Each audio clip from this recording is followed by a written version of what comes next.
estimado doctor.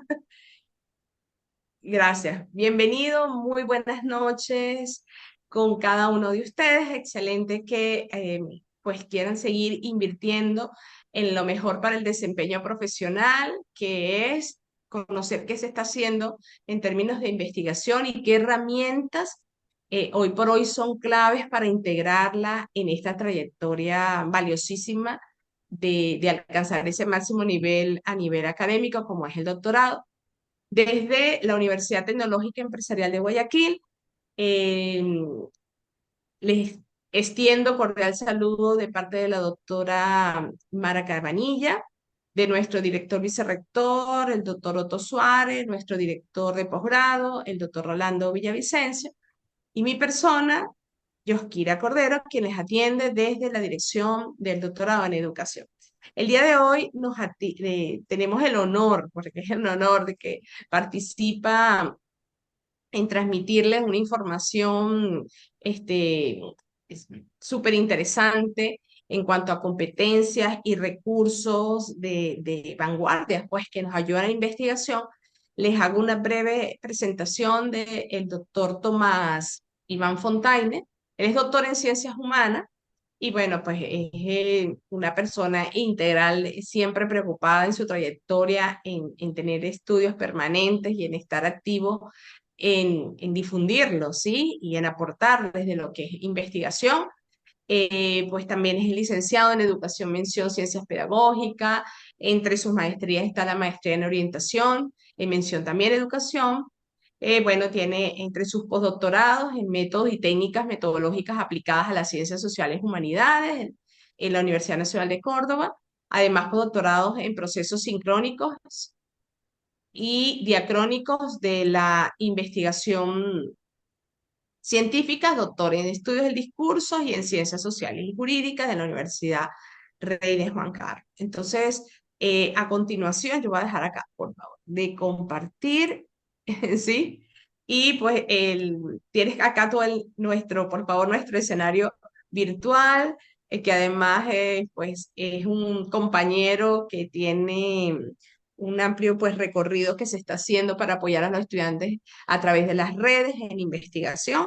Y pues vamos a tener unos 20 a 25 minutos de presentación de parte del doctor y bienvenidas pues las preguntas que vamos a poder atender aquí en vivo. Gracias. Adelante, doctor. Gracias a usted también, doctora, por la invitación. Y bueno, encantado de estar aquí por varias razones, porque es que además los doctorados siempre son espacios de mucho pensar y son espacios pequeños que nos invitan a aprovechar el tiempo para profundizar en gran medida. Hay una pregunta con la que quiero arrancar y es justamente esta. ¿Qué pasaría si un chiquillo o si un estudiante no viene hoy a clase? ¿De qué se pierde el estudiante que no viene hoy a clase? Fíjense, cuando razonamos esto, me encantaría escuchar sus voces, aprovechar estos 20 minutos y voy a ponerlo aquí en contrarreloj.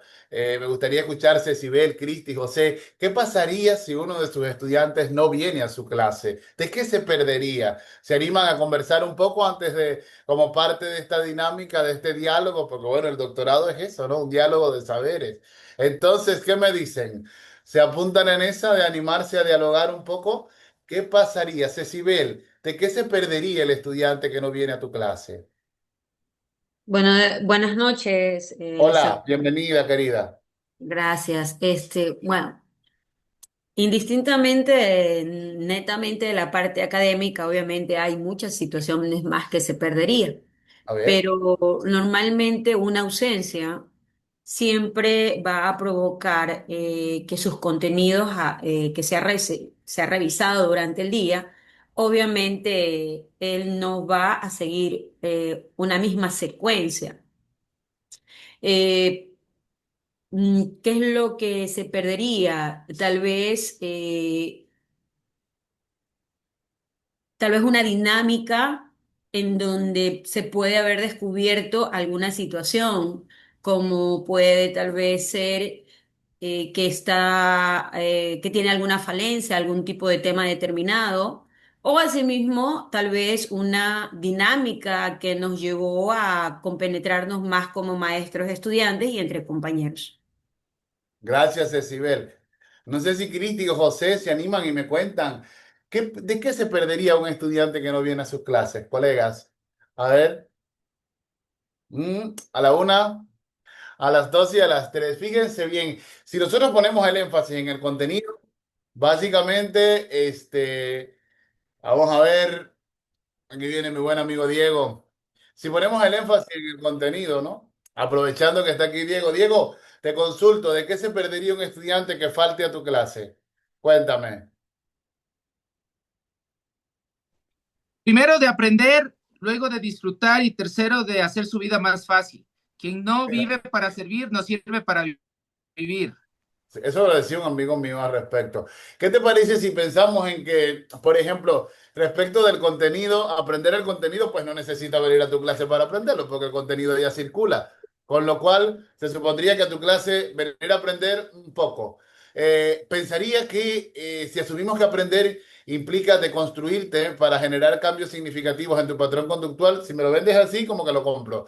Pero si aprender lo vemos como un encuentro con la información, como que no tanto, porque ella circula con independencia de lo que nosotros hagamos. Con lo cual, si se pierde, por ejemplo, de crear escenarios para pensar más y mejor, entonces valdría la pena ir a clase. Si se pierde la posibilidad de confrontar la duda y de generar nuevas dudas, entonces valdría la pena ir a clase.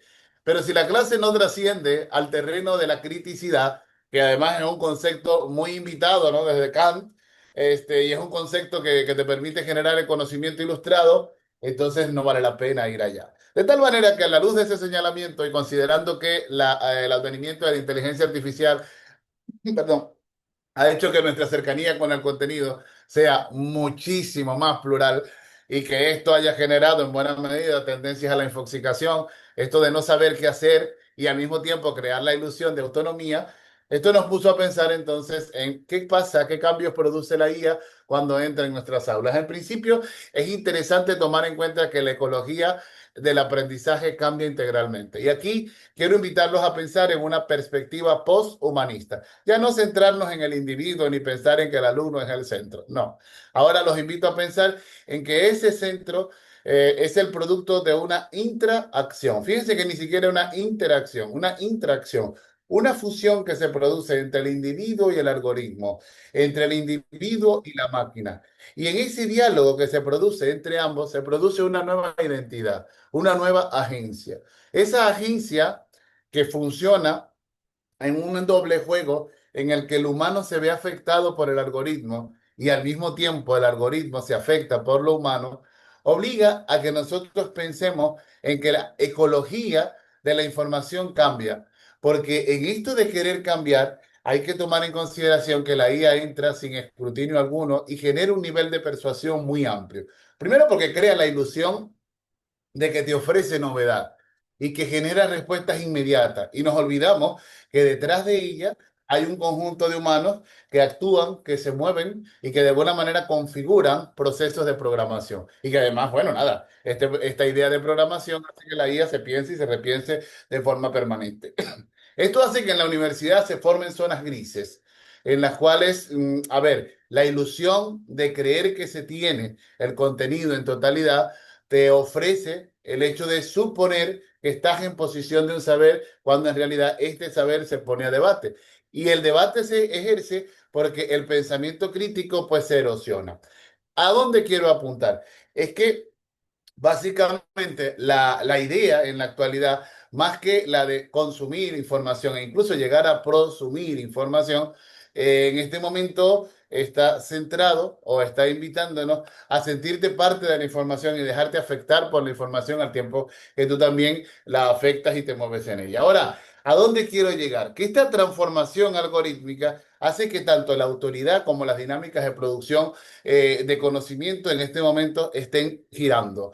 Y cuando me refiero a la autoridad, es porque hay una transición de ese valor epistémico que antes estaba centrado solo en el que enseña, solo en el libro, y ahora entonces también se transfiere a un conjunto de actores que forman una caja negra, un conjunto de agencias, y estas agencias, por supuesto, ofrecen ambivalencias tanto en el sentido de ser estudiante como en el sentido pedagógico tradicional que asumimos. Evidentemente, esto también va a afectar nuestra ciudadanía y hace que necesitemos un conjunto de competencias, ¿ok?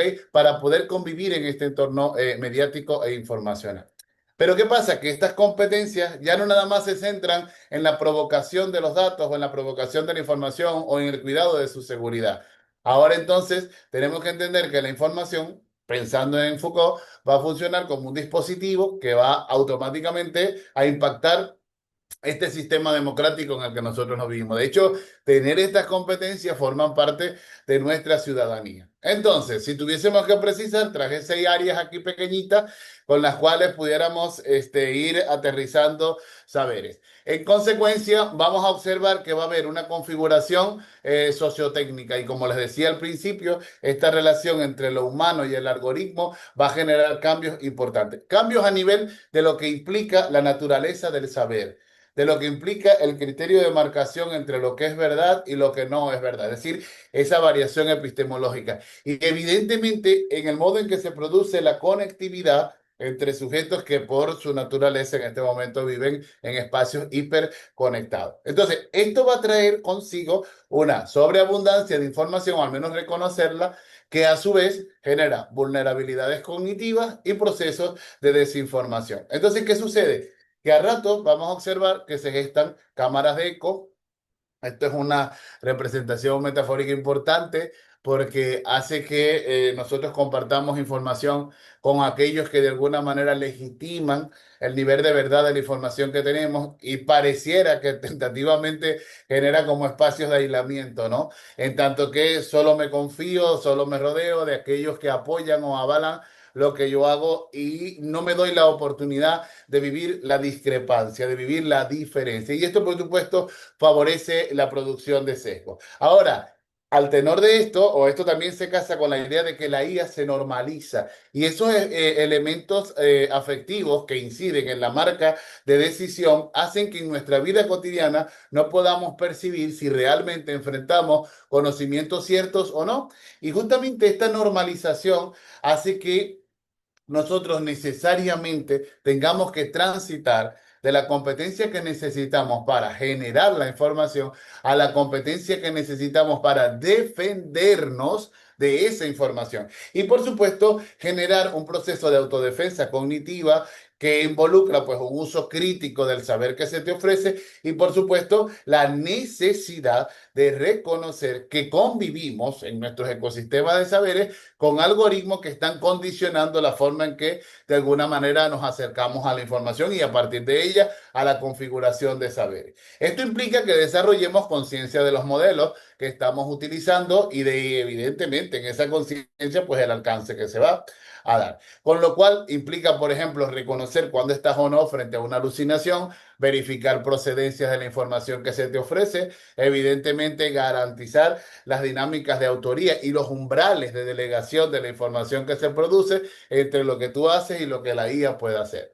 Evidentemente, en este tiempo, decir que no la vayas a usar, que la IA no puede formar parte de ti, no es que es absurdo, es que es una locura, porque la inteligencia artificial no es el futuro de la educación, es el presente de la educación. Y hoy, por ejemplo, ustedes que se convocan a ser parte de un programa doctoral, van a trabajar con ella de la mano, ¿ok? Van a trabajar con ella como su aliada, pero para poderla convertir en su aliada hay que tener un conjunto de competencias para que podamos diferenciar qué es lo que podemos hacer con ella desde ella y qué es lo que podemos hacer sin ella, ¿no? Porque en todo caso somos nosotros los que de alguna manera pues debemos crear.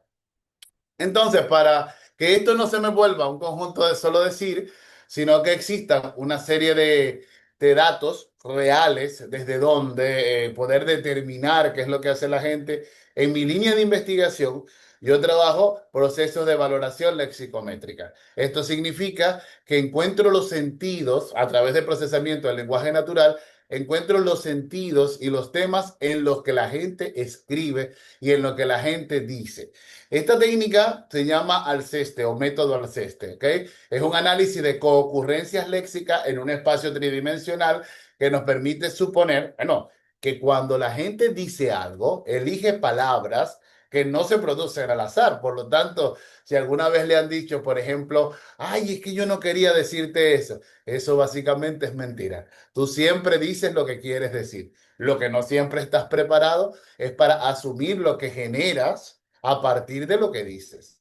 Entonces, al tenor de esto, fíjense lo que hicimos. Le preguntamos a 3.120 estudiantes, escuchen el número, 3.120 estudiantes, de los cuales 2.100 son de la Universidad de Guadalajara y 1.160 de la Universidad, perdón, 2.100 de la Universidad de Guadalajara y 1.020 de aquí de mi Universidad Técnica de Machala. Y le preguntamos justamente cuáles eran las competencias que ellos creían tener una vez que usaban inteligencia artificial, con la finalidad de poder develar qué es lo que ofrece como emergencia, con las competencias de emergencia, y al tenor de eso poder determinar cuáles son las que nos hacen falta para poder convivir con la inteligencia artificial sin perder nuestra condición humana. Por eso, quien va a ser un investigador doctoral y que se está caminando hacia la generación de un saber autónomo, necesariamente tiene que tener estas herramientas para no morir en el intento, porque si no, esa tesis que vamos a intentar hacer va a salir hipercontaminada y no queremos eso. Queremos una tesis donde expreses tu autonomía y evidentemente te vuelvas un maestro, porque ser maestro no es dar clase en primaria, ser maestro es tener la sabiduría instalada en el área del conocimiento en la que te has formado. Bueno, una vez que le preguntamos a los 3.120 estudiantes, empezamos a hacer un proceso que se llama clasificación de concurrencias a través de una dinámica de normalización. Y quiero que se imaginen que estas 3.120 respuestas las empezamos a picar en pedacitos de 40, 40, 40, 40 y 40. Estas 3.120 respuestas están distribuidas más o menos en 150 páginas. Imagínense picar de 40 en 40 y 40, ¿ok? Esos pedacitos hacen que hayan palabras que se ubiquen en una frecuencia de uso bastante alta respecto de otras. Y hay palabras que funcionan como una especie de caciques en una comunidad. Son las que marcan la pauta. Entonces, esto nos permitió segmentar 4 grandes grupos o familias de palabras. Y a partir de ahí creamos tipologías o posiciones. ¿Ok? Grupos competenciales que nos permitían identificar, bueno, cuáles eran esas tipologías conceptuales o tipologías de competencia donde el estudiante se iba a mover. Y a partir de allí poder develar justamente cuáles eran las que estaban en transición. Entonces, dicho esto, la pregunta por venir sería lo que encontramos. El primer grupo de competencias que se ganan con el trabajo de la IA, obviamente serían las de redacción asistida por la inteligencia artificial. El común de las personas la utiliza para esto. Pero quiero que observen justamente en los puntos 1, 2, 3, cuáles son los modos en que esta competencia se materializa. A diferencia de cursos de escritura que puedas llevar, con la IA se produce un diálogo iterativo entre, ¿cómo se llama? El algoritmo y la persona que hace, ¿ok? Que se produzca una relación entre el buscar, filtrar, sintetizar información y con base en esto se desarrolla la agilidad cognitiva de preguntas y respuestas. Por supuesto, esto genera una mejoría en la producción de borradores cuando se usa de forma consciente. Fíjense que una cosa es producir el borrador y otra cosa es copiar y pegar cosas, ¿no? Porque pensar en copiar y pegar sería vulnerarte y vulnerar y creer con demasía en la opción que se te da, dejando de lado que la guía solo ofrece patrones. Y en estos patrones discursivos hay que identificar las raíces discursivas que tienen la mayor carga de significado. El segundo modo de planteamiento de esta competencia es con la síntesis estratégica. En consecuencia, esto lo que hace es que incrementa la eficiencia cognitiva porque el sujeto se convierte como en un gestor del conocimiento y utiliza la IA para, vamos a ver, reducir esfuerzos y aumentar productividad. Luego nos dimos cuenta, porque esto fue un trabajo de equipo, que mucho de lo que es el pulido ejecutivo lo estamos en este momento haciendo con IA. Esto implica, por ejemplo, preservar la autoría, pero elevar el estándar textual. Si hay una cosa que hay que decirle al estudiante de doctorado es que escribir la ciencia es complejo. ¿Por qué es complejo? Porque así como una carta de amor, en una carta de amor, perdón, eliges palabras edulcoradas para movilizar la aceptación emotiva de tu interlocutor, en una tesis doctoral tienes que convencer a un jurado de la pureza de tus hipótesis, de la claridad que tienen y evidentemente de ese salto cualitativo que te dice que estamos frente a un conocimiento novedoso y autónomo. Entonces, la escritura que convence es una escritura argumentativa, pero solo se puede argumentar bien cuando hay algo bueno que contar. Y solo se tiene algo bueno que contar cuando hay una investigación fuerte de fondo. Entonces, de esta manera podríamos materializar este uso. Luego, el segundo grupo de competencias está vinculado a la gestión autónoma y la participación en el aprendizaje. Importantísimo para el investigador doctoral en la utilidad de la IA para la construcción de la voz propia. ¿Qué sucede? En una tesis doctoral tienes que saber decir. No solo se trata de decir, sino de saber decir. Comúnmente, cuando la gente desconoce estas prácticas, enseña el otro con fórmulas eh, que a mí me parece muy irresponsable cuando te dan una lista de conectores para que tú lo utilices alegremente. Y sucede que llenas los textos con expresiones de este tipo, en palabras de, como dice fulano, de acuerdo con Perencejo. Y eso es terrible, porque entonces el texto, por ejemplo, se vuelve un espacio donde están muchos presentes menos tú. En consecuencia, una tesis doctoral que, a ver, en la que el tesista se convierta en una especie de huésped en su propio trabajo, es una tesis deprimente y deprimida. Deprimente en tanto que no ofrece absolutamente nada, deprimida porque tiene tal nivel de timidez el investigador que en el acto de saber decir pierde fuerza y por lo tanto, ¿qué va a defender? Automáticamente nada porque solo se defiende la originalidad de lo que se dice. Bueno, en esto de la gestión autónoma, la IA está presente en un 24/7, es una tutoría instantánea que permite la mejoría en la comprensión y esto por supuesto genera adaptabilidad y por supuesto permite la organización de la información en tiempo y espacio. Para ir acelerando mi participación acá y no gastar más tiempo del dado, tiene que ver ahora el tercer grupo de competencias con la facilitación de la producción académica. Aquí ahora se acelera la producción y esto hace que el estudiante pueda incrementar la gestión de entrega. Esto, por supuesto, hace que nosotros podamos estructurar los entregables y delegar microtareas para poder ganar tiempo y hacer cosas que sean muchísimo más efectivas, ¿no? En cuanto a consumo de tiempo. Y la última tiene que ver con la metarreflexión investigativa. Y esto básicamente implica, por ejemplo, crear condiciones discursivas para el mejor diálogo, que sería el diseño de prompt, generar exploraciones temáticas ágiles y hacer consultas ininterrumpidas. Ahora bien, ¿dónde está la magia de todo esto? Aquí. Digamos que este es el gran hallazgo que encontramos. ¿Qué pasa? Cuando nosotros trabajamos con IA, fíjense bien, corremos el riesgo de perder nuestra voz, de caer en terrenos de plagio sofisticado y de crear procesos de dependencia excesiva en la producción de conocimiento.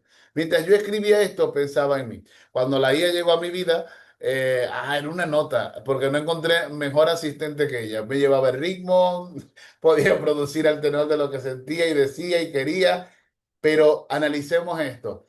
Este proceso a mí me parecía que era utópico, pues llegó a ser muy real. En mi caso, llegué a sentir que no pensaba sin ella y que, claro, como investigador, producir dudas es mi pan nuestro de cada día, porque un investigador que no duda, pues no le hace honor al hecho de la modernidad filosófica inaugurada con Descartes. El investigador necesariamente tiene que dudar.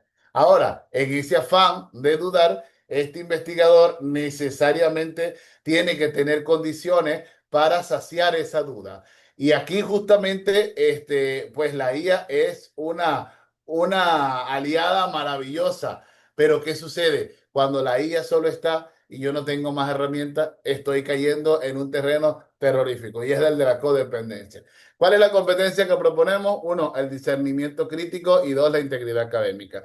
¿Qué implica el discernimiento crítico? Bueno, empezar a tener conciencia de que estamos en un terreno híbrido. Esto significa reconocer qué aporta cada agente en la construcción del saber. Esto significa que trabajar con la IA no solo es dar una orden, sino que en la orden tú te implicas. Pero además de implicarte en esa orden, tú tienes que tener claridad acerca de lo que ella está haciendo y de lo que tú vas a hacer, de lo que tú requieres que se produzca en ese momento. Luego, necesitamos garantizar con la competencia de integridad académica que la información que tú estás produciendo sea auténtica, porque hay que mitigar la suplantación. No podemos suponer que aquello que estamos promoviendo realmente bajo nuestra autoría carezca de nuestra autoría. Por eso en la actualidad estamos trabajando con mucha fuerza por transparentar la información que viene de la IA y la que tú puedas generar. Básicamente apuntamos a preservar nuestra identidad. Recordad siempre que escribir es como una huella dactilar. Es decir, cada quien tiene su propia huella, su propia marca, su propio estilo. Y en esa transición, nosotros vamos reconociendo quiénes somos y evidentemente en ese proceso de reconocernos, vamos configurando aquella voz que permite demostrar o enseñar lo que hemos alcanzado. En cuanto a la gestión autónoma y participativa, ¿qué riesgo encontramos? Uno, la fragmentación de la atención. Y este es lo que a mí me resulta más impactante. Primero, la ilusión de que hemos aprendido. ¿Por qué pienso en una ilusión? Porque cuando tú no tienes el saber consolidado, no puedes discernir, no puedes diferenciar lo que tiene frente a ti. Y eso crea, yo antes hablaba cuando conocí el efecto Dunning-Kruger en el año 2018, hablaba de la ignorancia educada, pues crees que sabes lo que no conoces. No obstante, eso te lleva a generar intolerancia frente a la incertidumbre. Esto significa que cuando probablemente no entiendes, pues lo mandas todo al más allá y no quieres insistir en buscar respuesta. Y ahí, por supuesto, el ser investigador empieza a quedarnos grande. ¿A dónde apuntamos? Necesitamos distinguir entre el aprendizaje profundo y el aprendizaje superficial.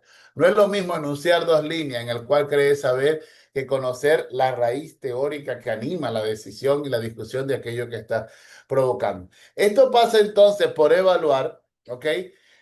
¿Qué es lo que se delega en la IA y qué es lo que realmente haces tú? Por supuesto, debemos preservar los límites humano-algorítmicos y adicional a ello, entender justamente que no todas las respuestas que te da la IA traen verdades implicadas.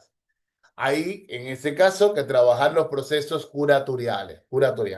Y esta curaduría transforma el proceso de aprendizaje, ya no en un receptor, sino en una persona que desde la crítica es capaz de sofocar aquello que se le da. Es que es verdad que en la medida en que la producción va creciendo, lo que hacemos es que la cantidad se pone por encima de la calidad.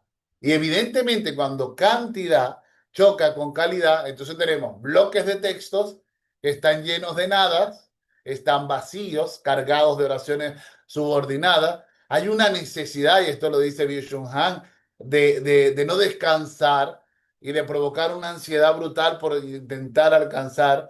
Y evidentemente, como la IA te lo da todo tan rápido, esforzarte llega a un proceso de devaluación brutal.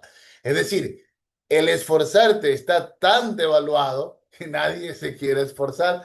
Entonces, ¿qué necesitamos? Desarrollar, ¿ok? El discernimiento para poder confrontar la velocidad de producción como enemiga de la calidad. Lo cual no significa que tener respuestas rápidas sea malo, ¿no?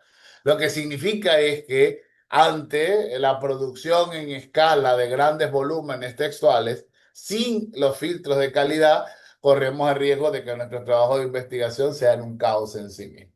Entonces, necesitamos desarrollar competencias que nos permitan resistir la presión de la productividad, sabiendo que alcanzar las metas que el proceso doctoral trae consigo supone que haya un proceso de digestión epistemológica, teórica y evidentemente psicoafectiva, ¿no? De aquella investigación que está realizando.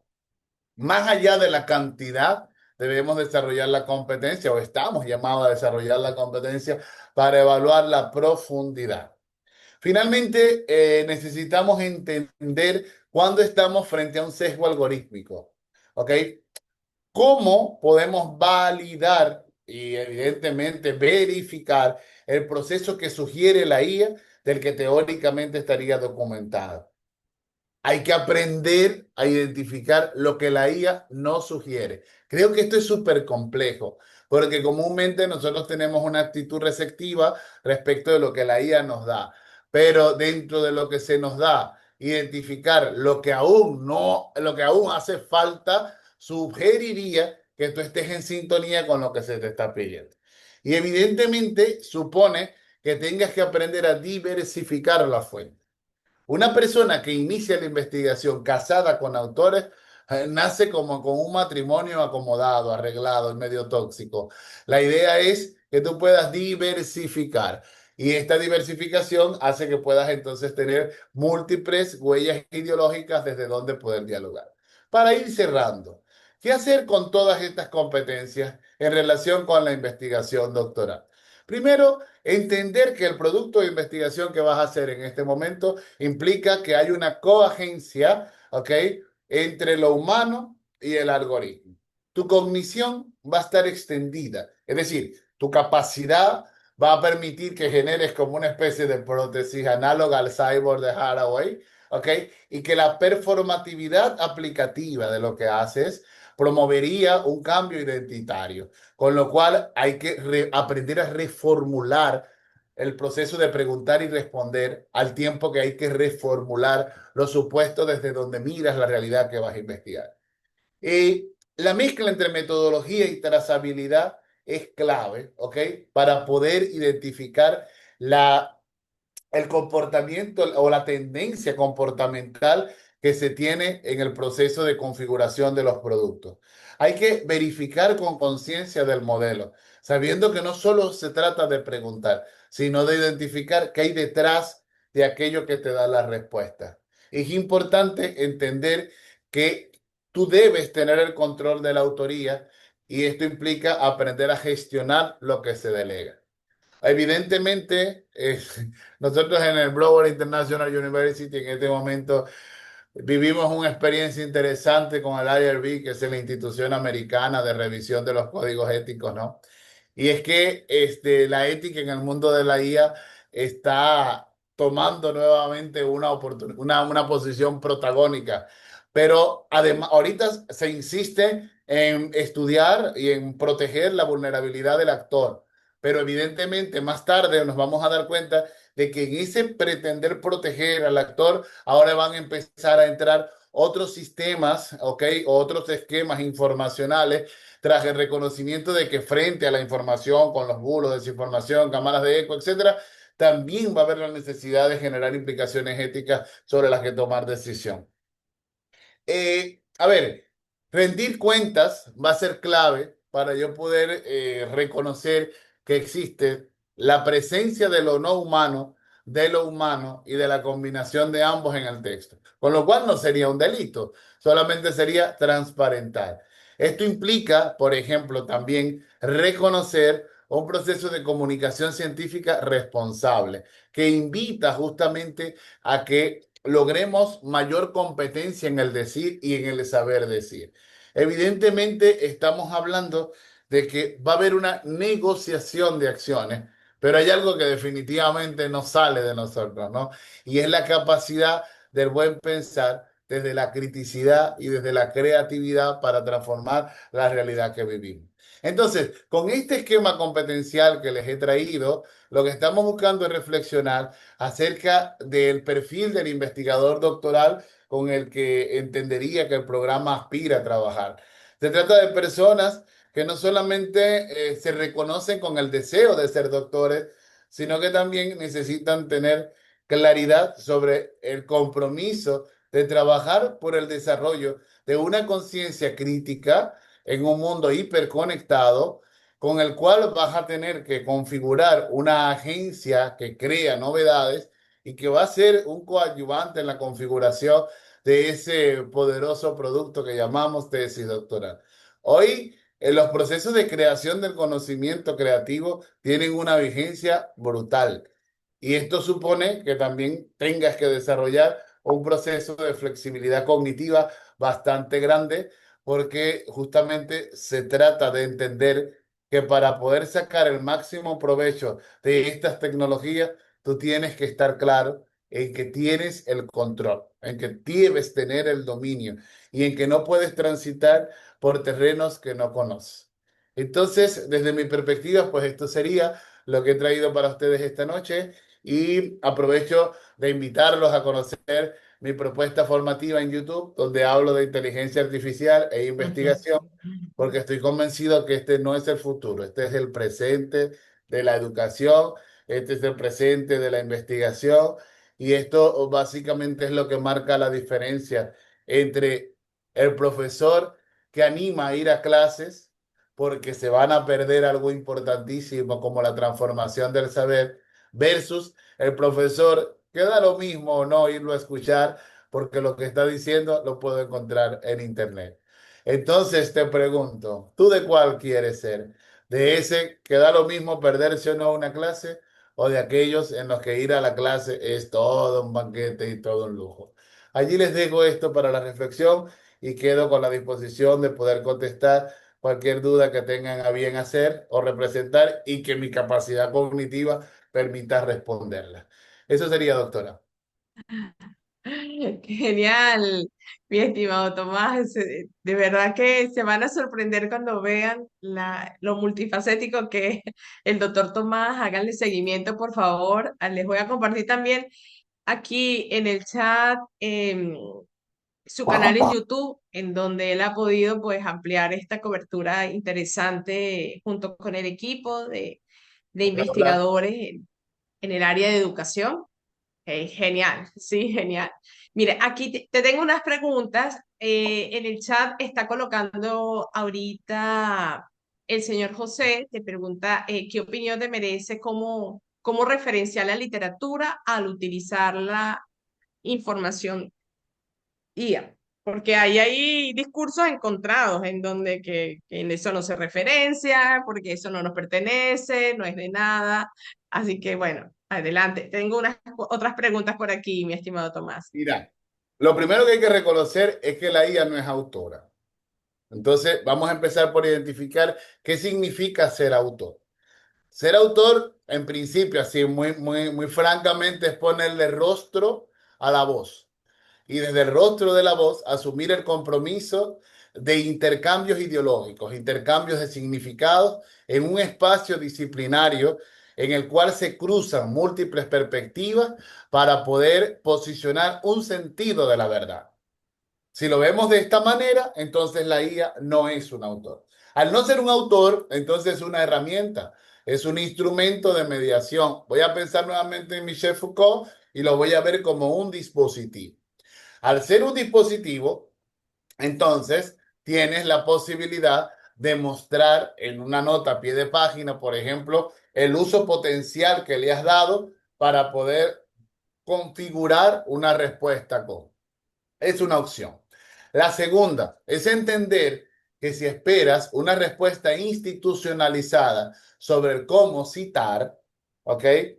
Significaría que caes en el silencio de saber que estás utilizando una herramienta, pero no la estás transparentando. Entonces, hasta tanto se institucionaliza el mecanismo discursivo que el interlocutor debe leer a propósito de las grandes empresas que tienen esto a su marca, como la Asociación Psicológica Americana para las APA, el Chicago, las Vancouver, etcétera. Lo ético sería transparentar cómo y cuándo la usas y con qué intención. De momento, hay muchísimas revistas científicas que te están invitando a declararla, ¿ok? Declarar cuál ha sido el uso, dónde las hemos podido situar, porque evidentemente en la medida en que ya vamos desplazando el miedo por el reconocimiento de la negociación de las nuevas agencias, entonces las revistas se están dejando permear por la novedad y reconocen, bueno, si hay un autor que si la estás usando, pues cuéntame cómo la estás usando. E incluso te están dando parámetros para que puedas decir si la estás usando para mejorar la redacción, para configurar ideas, para confrontar procesos. Tiene intenciones localizadas. Entonces, en ese sentido, simplemente declarar, ¿ok? Declarar cómo y por qué la usas y bajo qué condiciones la estás usando. Repito, cómo describirla en la referencia ya no depende de nosotros, porque si en una revista, por ejemplo, te dicen que están utilizando las normas Vancouver, pero Vancouver todavía no ha incorporado la IA, entonces técnicamente no lo podrías hacer, porque no vas a inventar una metanorma, ¿me explico? pero lo que sí podías es transparentarlo, porque eso lo puedes configurar como una nota en pie o como un apartado del trabajo o como una declaración metodológica que puedas hacer durante el desarrollo del proceso teórico que estés llevando a cabo. Muy bien. Sí, eso. Así es. Gracias. eh, Qué bien, Tomás, porque hace mención sobre todo el cuidado de qué referenciar. Hasta ahora estamos declarando que la usamos.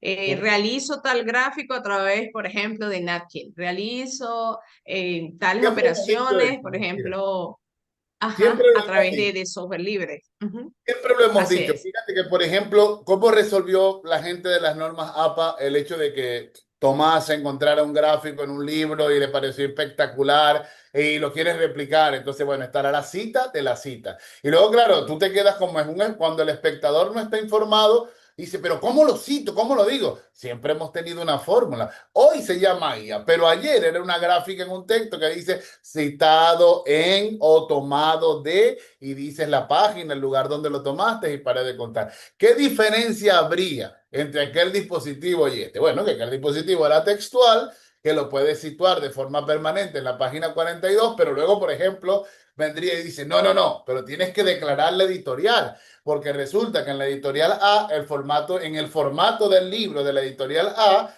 que era un formato, qué sé yo, 8 por 10, nada, está en la página 50, pero yo tengo uno que es un formato 20 por 10 y está en la página 10. Entonces, nada, hay que agregar también la editorial. Ah, no, no, pero entonces agreguemos la editorial, pero también la página. Moraleja. Es importante tener en cuenta que las normas nacen bajo la necesidad que tienen los interlocutores de fijar, uno, quién habla en el texto, porque recordemos que el texto es una polifonía de voces, porque en el texto se crean situaciones de tensión social en el que tú haces algo a otra persona con una finalidad, en el que tú provocas una reacción en el interlocutor. Muy bien. Y que evidentemente como nosotros desde la duda metódica, ¿ok? Nos hemos entrenado para dudar, entonces necesitamos ir a las referencias para ver dónde dijo lo que dijo. Y si en la referencia o evidenciamos calidad, entonces pudiéramos llegar a creer en aquello. Pero si lo que está referenciado está lleno de toxicidad, de prácticas depredadoras, decimos, mira aquello que está diciendo. ¿Por qué? Porque incluso la duda, como es un sentimiento epistemológico genuino, necesita no ser castigada, sino ser atendida con la mayor honestidad epistemológica que el caso requiera. Por lo tanto, en la formación doctoral necesitamos entender que no se hace culto a la norma, sino que la norma se usa con la intencionalidad comunicativa para la que fue diseñada. Y básicamente es la de transparentar los géneros del discurso académico que se usan para encuadrar el buen decir.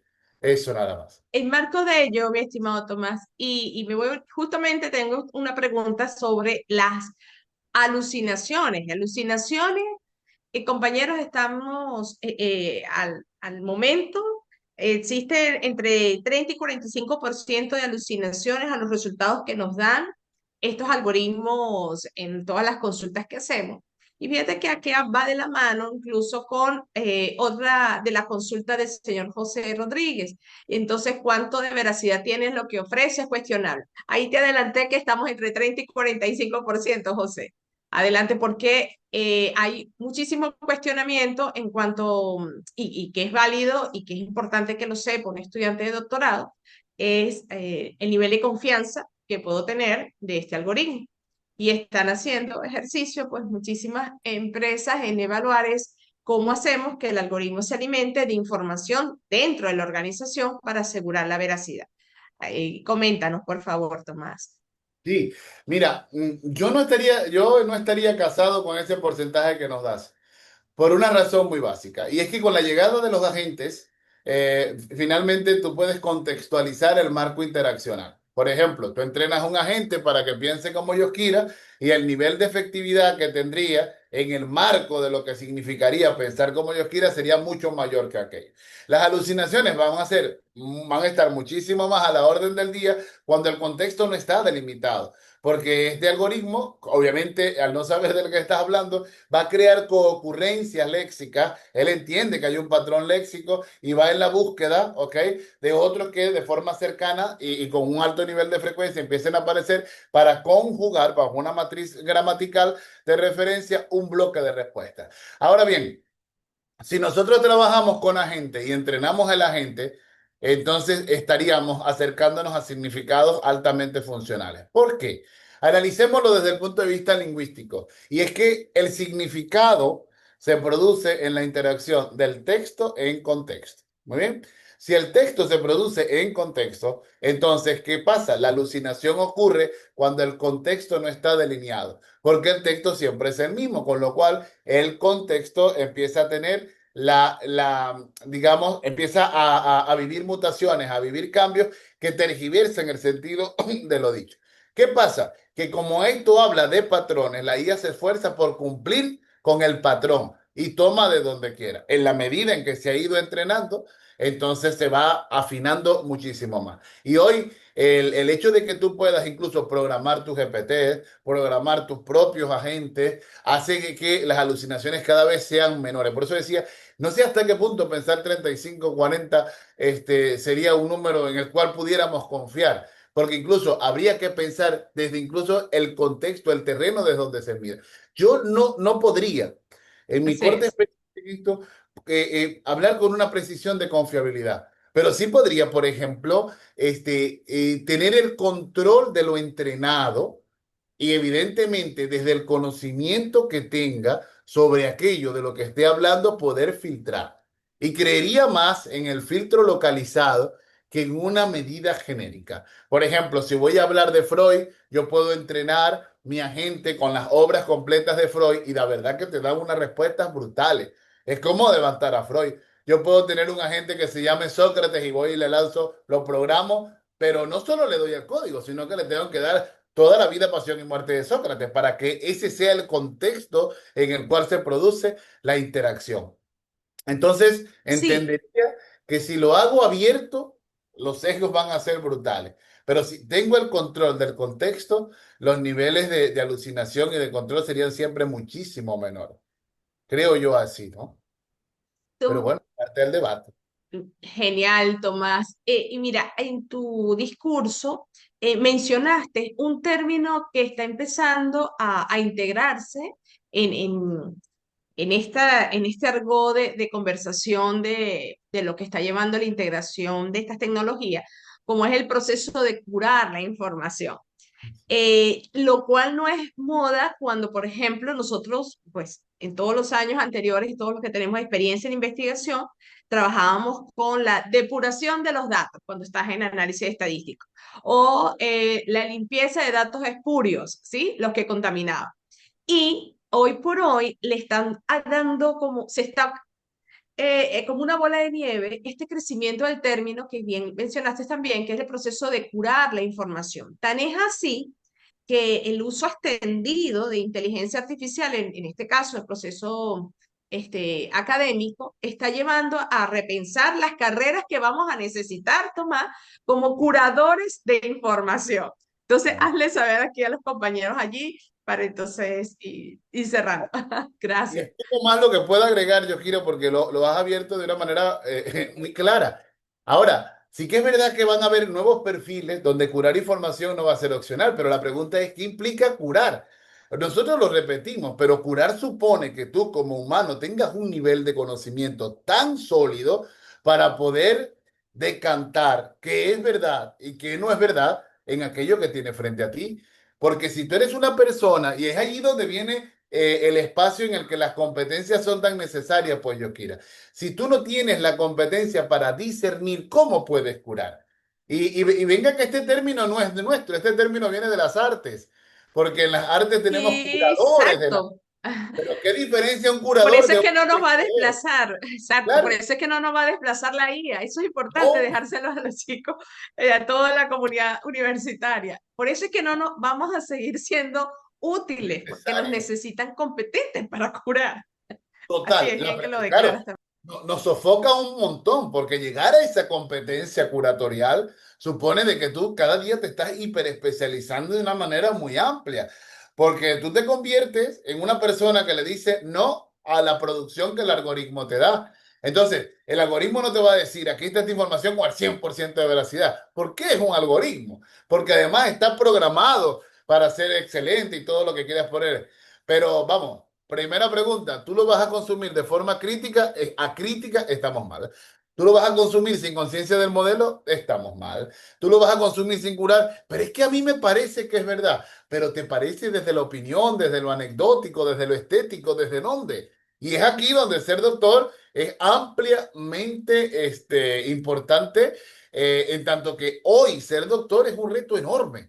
Porque, a ver, estamos en un momento donde nuestros saberes están hiperpermeados, porque va a pasar lo mismo. Vienes a mi clase a aprender lo que te voy a decir, está en internet. Vienes a pensar conmigo, vale la pena que estés. Porque entonces, ¿a qué vamos a clase? A curar. ¿A qué vamos a clase? A aprender a curar, a identificar criterios ontológicos, epistémicos para negociar con el saber, a negociar nuestros significados, a construir nuestra identidad. A eso vamos a clase. Y cuando ya tienes tu identidad formada y tienes tu voz cultivada, entonces le decimos a la UTEC, bueno, dame mi título de doctor porque tengo lo necesario. Sé curar, sé producir, sé consumir. Tengo una voz propia, sé cuestionar, sé configurar dispositivos para explicar este fenómeno dialogante que se llama educación. Entonces, cuando tú tienes todo este Excelente. tema, Ujú. entonces ahora sí, bienvenido, doctor. Por eso hoy, y hoy más que nunca, un doctor va a ser el producto de una suma, no sé en qué dirección, de muchas competencias que empiezan siendo pequeñitas y que se van gestando. Hay un autor que se llama Wagenberg, que hablaba de un principio en la complejidad que es la profusión de lo pequeño. Entonces, así como micropartículas que se van a unir y vamos a estar en una metamorfosis continua, ¿no? No vamos a poder pensar en un perfil acabado, sino en un perfil en continua construcción. Eso significa que ahora las fronteras se van a diluir desde tu capacidad de preguntar, porque en tu afán de cuestionar y de poder ir más allá, y por eso pienso en la duda como un sentimiento tan genuino, entonces es que vamos a poder romper fronteras, pero si te conformas con lo que se te da, estamos mal. Si vienes a hacer desde la reproducción del producto, no hay lugar para la persona reproduccionista en este tiempo. Este es un tiempo para pensar y para rompernos. Y como decía los cantantes de Estopa, ir a buscar esos pedacitos de ti y volver a armar la mejor versión de ti, sabiendo que no está fija, que la tienes que volver a romper y volver a romper y volver a romper. De eso se trata, sí, señor. Ajá. Sí, bien, bueno, aquí está participando el doctor también, Diego Apolo, qué bien que pues forman parte del equipo, en este caso que genera masa crítica en los programas doctorales. Gracias, doctor Diego, y la contribución de cada uno de ustedes, efectivamente.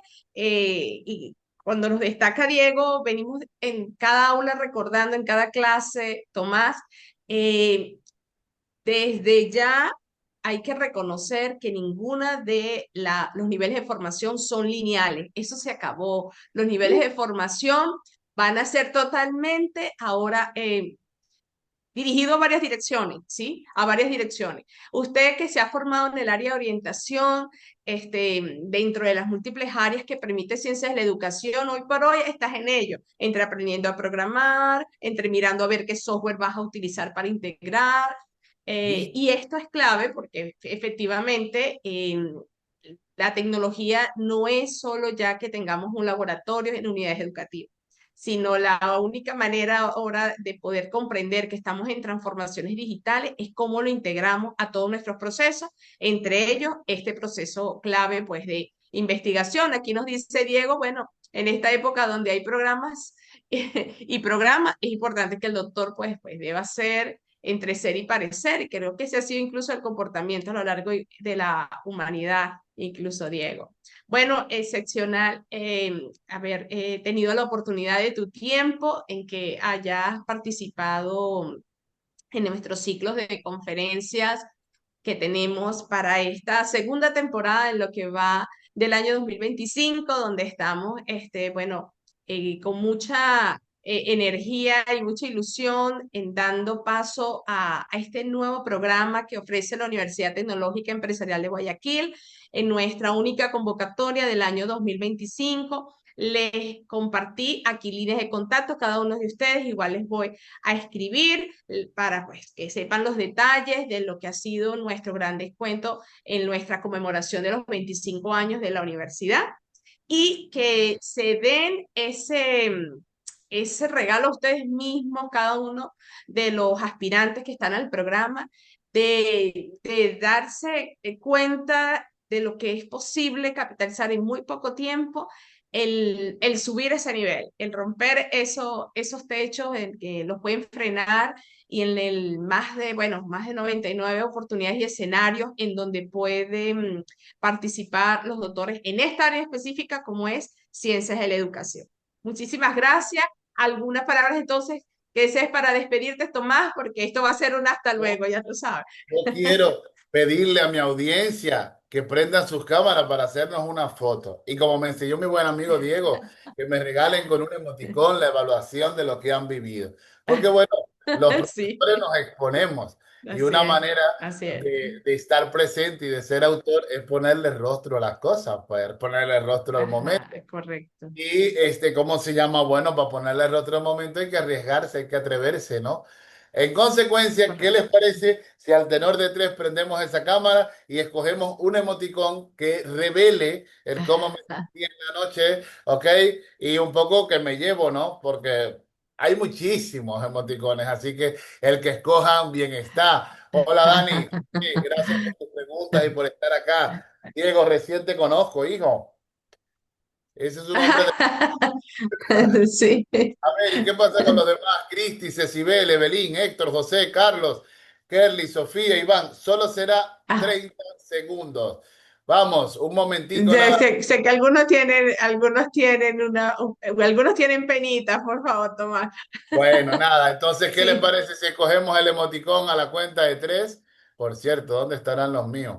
Ay, aquí ya los vi. aquí Escogemos el solo veo que emoticón tengo a la la mano de cuenta de levantar tres. la mano, tengo solo este, levantar la mano.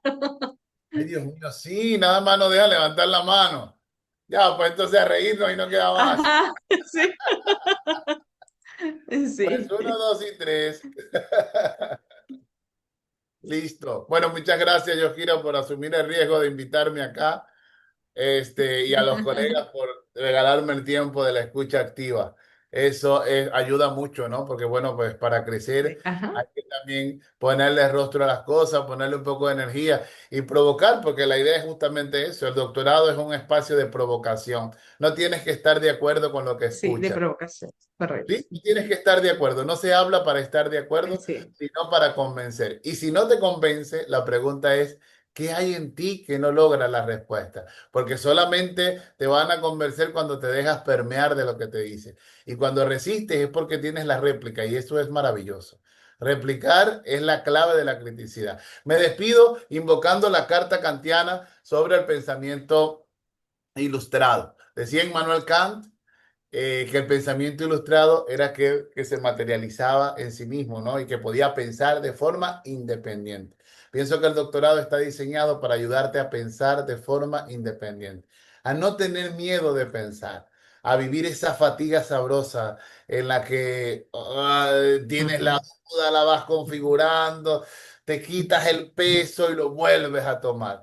Hoy no es tiempo de hablar de fácil o de difícil. Simplemente hay tiempo de pensar en lo quiero, pues lo puedo y lo hago. Sueño con eso, lo materializo. ¿Qué me va a costar? Mejor para valorarlo más.